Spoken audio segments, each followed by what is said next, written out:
नमस्कार, मयुरीज किचन रेसिपीमध्ये आपल्या सर्वांचे खूप खूप स्वागत आहे। आजची आपली रेसिपी आहे खमंग ढोकळा।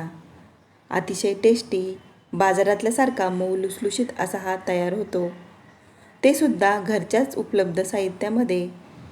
तुम्ही पाहू शकता हा ढोकळा परफेक्ट असा अगदी बाहेर मिळतो तसाच तयार झालेला आहे। जाळीदार आणि स्पॉन्जी, चवीला सुद्धा अप्रतिम असा। तुम्हाला असाच परफेक्ट ढोकळा बनवायचा असेल तर हा व्हिडिओ तुम्ही शेवटपर्यंत बघा। चला तर मग रेसिपीला सुरुवात करूया। ढोकळा बनवण्यासाठी बाउलमध्ये मी 1 कप डाळीचं पीठ घेत आहे। हा 1 कप डाळीचं पीठ आहे।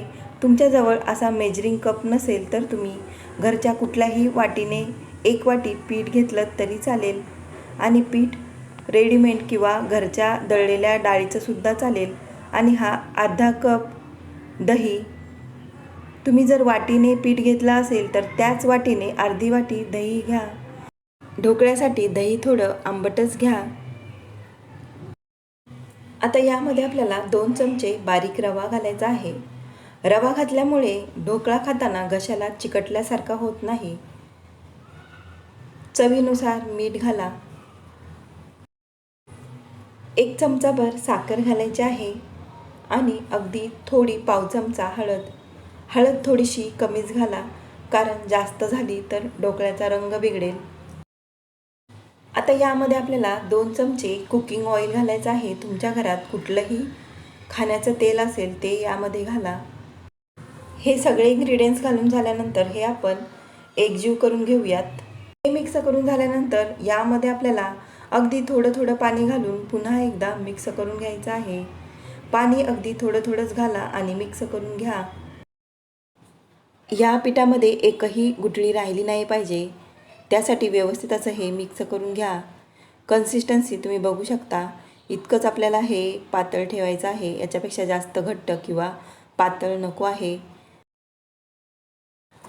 आता हे मिक्स करून झालेलं आहे। यावर झाकण ठेवून 5 ते 10 मिनिटं आपण बाजूला ठेवून देऊयात। ढोकळा वाफवून घेण्यासाठी इथे मी केक टीन घेतलेला आहे।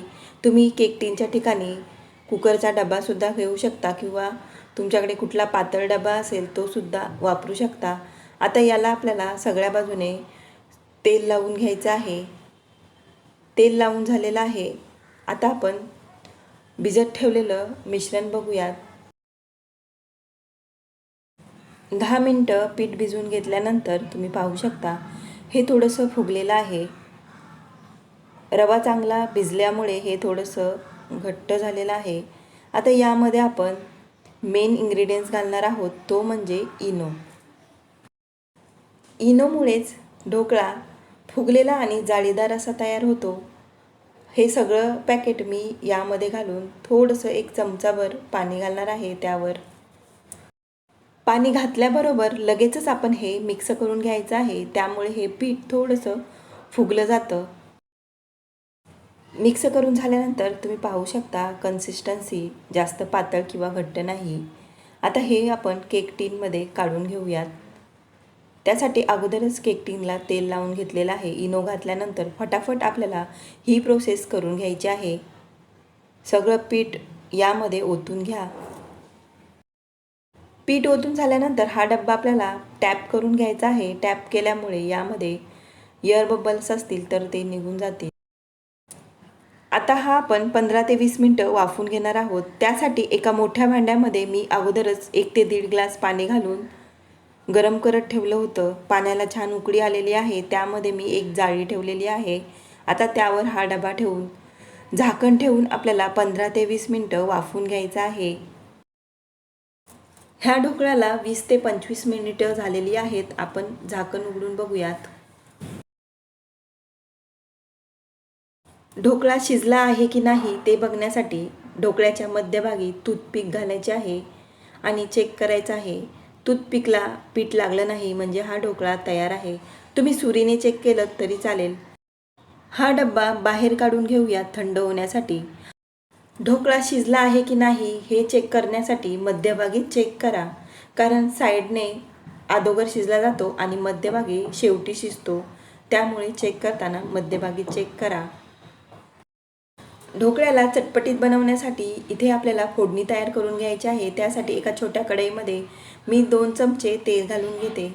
तेल थोडंसं गरम झालं की त्यामध्ये आपल्याला मोहरी घालायची आहे। मोहरी छान अशी तडतडून द्यायची आहे।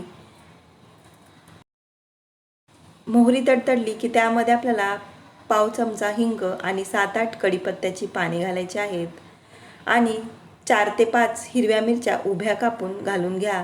हे आपल्याला मस्त असं फोडणीमध्ये परतवून घ्यायचं आहे।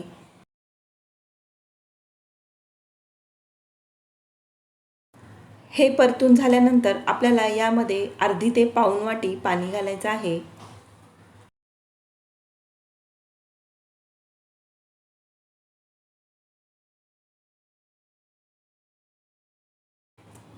आता यामध्ये आपल्याला 1 ते सव्वा चमचा साखर घालून घ्यायची आहे। साखर घातल्यानंतर यामध्ये मी अर्धा लिंबू पिळून घेत आहे। बिया पडू नयेत त्यामुळे मी गाळणीने गाळून पिळत आहे। साखर आणि लिंबामुळे मस्त आंबट गोड अशी चव येते ढोकळ्याला। आता यामध्ये थोडीशी कोथिंबीर घालून याला एक उकळी येऊन द्या।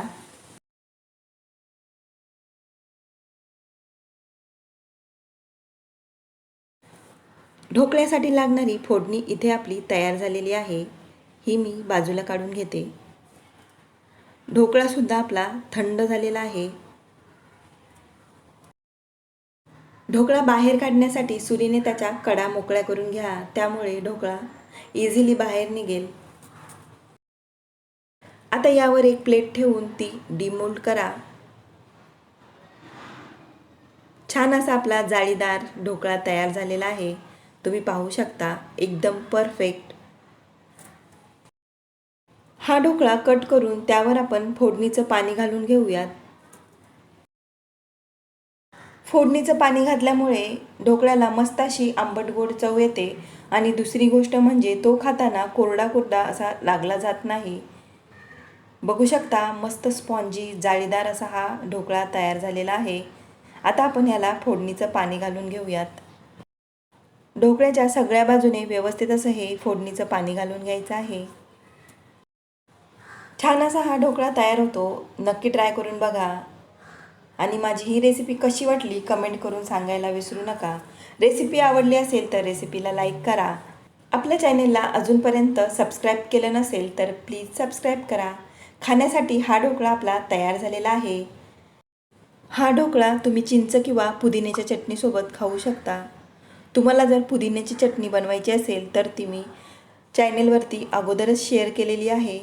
त्याची लिंक मी तुम्हाला डिस्क्रिप्शन बॉक्समध्ये देते, ती तुम्ही चेक करू शकता। आणि माझा हा व्हिडिओ पूर्ण बघितल्याबद्दल धन्यवाद।